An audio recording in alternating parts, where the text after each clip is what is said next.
بسم اللہ الرحمن الرحیم۔ السلام علیکم۔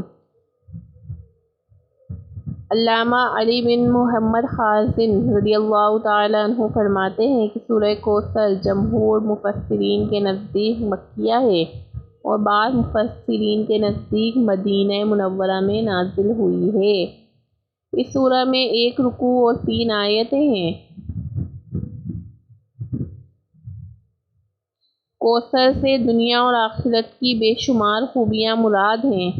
اور جنت کی ایک نہر کا نام بھی کوثر ہے۔ اس سورہ کی پہلی آیت میں لفظ کوثر موجود ہے، اس مناسبت سے اسے سورہ کوثر کہتے ہیں۔ اس سورہ کا مرکزی مضمون یہ ہے کہ اس میں اللہ تعالیٰ نے اپنے حبیب صلی اللہ علیہ وآلہ وسلم کی مدحت بیان فرمائی ہے اور اس میں یہ مضامین بیان ہوئے ہیں۔ اس کی پہلی آیت میں اللہ تبارک و تعالیٰ کے اس فضل و احسان کا بیان ہے جو اس نے اپنے حبیب کریم صلی اللہ علیہ وآلہ وسلم پر فرمایا۔ دوسری آیت میں نبی کریم صلی اللہ علیہ وآلہ وسلم سے فرمایا گیا کہ اللہ تعالیٰ کے فضل و احسان کے شکریہ میں نماز پڑھتے رہیں اور قربانی بھی کریں۔ تیسری آیت میں فرمایا گیا کہ جو اللہ تعالیٰ کے حبیب صلی اللہ علیہ وآلہ وسلم کا دشمن ہے وہی ہر خیر سے محروم ہے۔ سورہ کوثر کی اپنے سے ماقبل سورت سورہ ماعون کے ساتھ مناسبت یہ ہے کہ سورہ ماعون میں کافروں اور منافقوں کی جو صفات بیان کی گئیں ان کے مقابلے میں سید المرسلین صلی اللہ علیہ وآلہ وسلم کے اوصاف سورہ کوثر میں بیان کیے گئے ہیں۔ بسم اللہ الرحمن الرحیم۔ اللہ کے نام سے شروع جو نہایت مہربان رحم والا ہے۔ انا اعطیناک الکوثر، اے محبوب بے شک ہم نے تمہیں بے شمار خوبیاں عطا فرمائیں۔ کوثر کی تفسیر میں مفسرین کے مختلف اقوال ہیں۔ ان سب اقوال کا خلاصہ یہ ہے کہ اے محبوب بے شک ہم نے تمہیں بے شمار خوبیاں عطا فرمائیں اور ان کثیر فضائل عنایت کر کے تمہیں تمام مخلوق پر افضل کیا ہے۔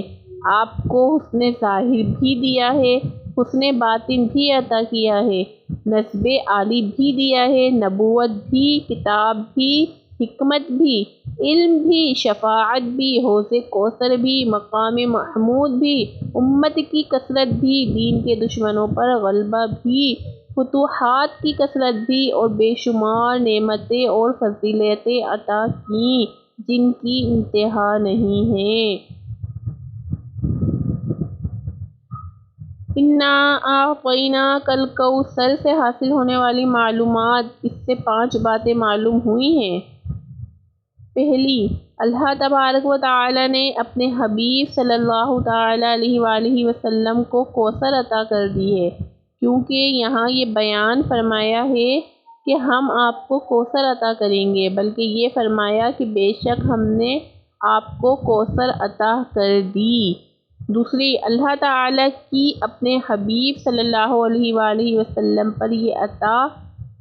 ان کے نبی اور رسول ہونے کی وجہ سے نہیں بلکہ آپ صلی اللہ علیہ وآلہ وسلم کی ذات کی وجہ سے ہے، جو شان محبوبیت کی صورت ہے، کیونکہ یہاں یہ فرمایا اعطیناک الکوثر،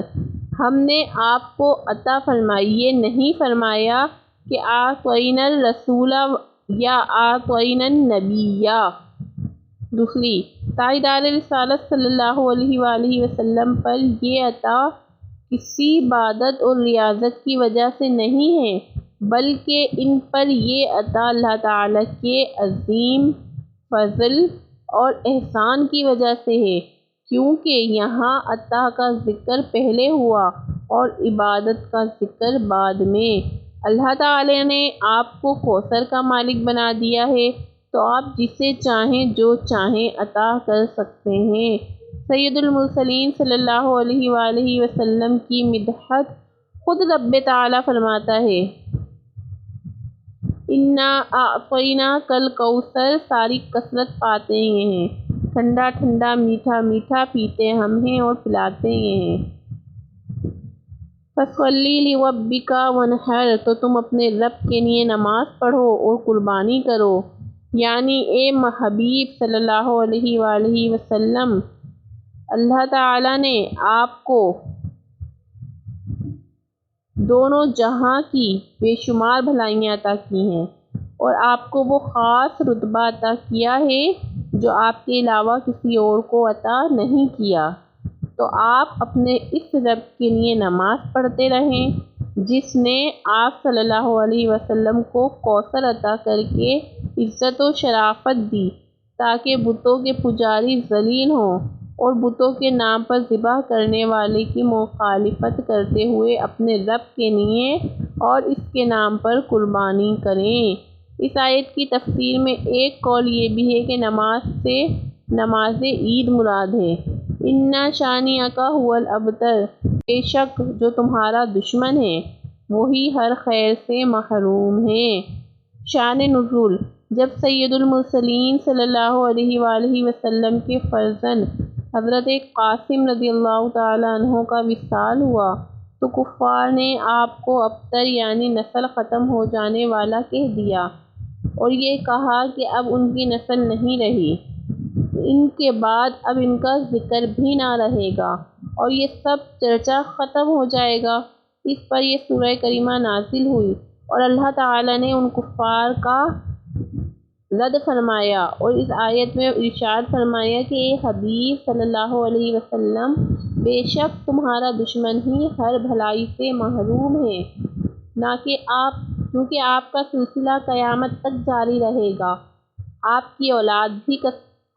اولاد بھی کثرت سے ہوگی اور آپ کی پیروی کرنے والوں سے دنیا بھی بھر جائے گی، آپ کا ذکر منبروں پر بلند ہوگا، قیامت تک پیدا ہونے والے عالم اور واعظ اللہ تعالیٰ کے ذکر کے ساتھ آپ کا ذکر کرتے رہیں گے،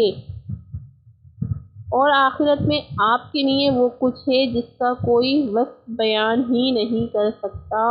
تو جس کی یہ شان ہے وہ ابتر کہاں ہوا، بے نام و نشان اور ہر بھلائی سے محروم تو آپ کے دشمن ہی ہیں۔ حق تعالیٰ نے فرمایا اِنَّا أَعْطَيْنَاكَ الْكَوْثَرَ، بے شک ہم نے تمہیں خیر کثیر عطا فرمائی کہ اولاد سے نام چلنے کو تمہاری رفعت ذکر سے کیا نسبت، کروڑوں صاحب اولاد گزرے جن کا نام تک کوئی نہیں جانتا اور تمہاری ثنا کا ڈنکا تو قیام قیامت تک ہر طرف پورے جہاں میں بجے گا اور تمہارے نام نامی کا خطبہ ہمیشہ ہمیشہ اطباق فلک آفاق زمین میں پڑھا جائے گا، پھر اولاد بھی تمہیں وہ نفیس و طیب عطا ہوگی جن کی بقا سے بقائے عالم مربوط رہیں گے۔ اس کے سوا تمام مسلمان تمہارے بال بچے ہیں اور تم سا مہربان ان کے لیے کوئی نہیں، بلکہ حقیقت کا نظر کیجیے تو تمام عالم تمہاری اولاد مانوی ہے کہ تم نہ ہوتے تو کچھ بھی نہ ہوتا اور تمہارے ہی نور سے سب کی آفرینش ہوئی ہے، اسی لیے جب ابو البشر آدم تمہیں یاد کرتے تو یوں کہتے یا ابنی صورتاً و ابایا، مانے اے ظاہر میں میرے بیٹے اور حقیقت میں میرے باپ، پھر آخرت میں جو تمہیں ملنا ہے اس کا حال تو خدا ہی جانے۔ جب اس کی یہ عنایت بے غایت تم پر مبذول ہو تو تم ان اشیاء کی زبان درازی پر کیوں ملول ہو، بلکہ فَصَلِّ لِرَبِّكَ وَانْحَرْ، رب کے شکرانے میں اس کے لیے نماز پڑھو اور قربانی کرو۔ اِنَّ شَانِئَکَ هُوَ الْأَبْتَرُ، جو تمہارا دشمن ہے وہی نسل بریدہ ہے کہ جن بیٹوں پر اسے ناز ہے، یعنی عمر و ہشام رضی اللہ تعالیٰ عنہما، وہی اس کے دشمن ہو جائیں گے اور تمہارے دین حق میں آ کر باوجہ اختلاف دین اس کی نسل سے جدا ہو کر تمہارے دینی بیٹوں میں شمار کیے جائیں گے۔ پھر آدمی بے نسل ہوتا تو یہی صحیح کہ نام نہ چلتا، اس سے نام بد کا باقی رہنا 1000 درجے بدتر ہے۔ تمہارے دشمن کا ناپاک نام ہمیشہ بدعی اور نفرین کے ساتھ لیا جائے گا اور روز قیامت ان گستاخیوں کی پوری سزا بھی پائے گا۔ والعیاذ باللہ۔ اس سے معلوم ہوا کہ حضور پرنور صلی اللہ علیہ وآلہ وسلم کا اللہ تعالیٰ کی بارگاہ میں مقام اتنا بلند ہے کہ ان کے گستاخ کو اس کی گستاخی کا جواب خود رب تعالیٰ ہی عطا فرماتا ہے۔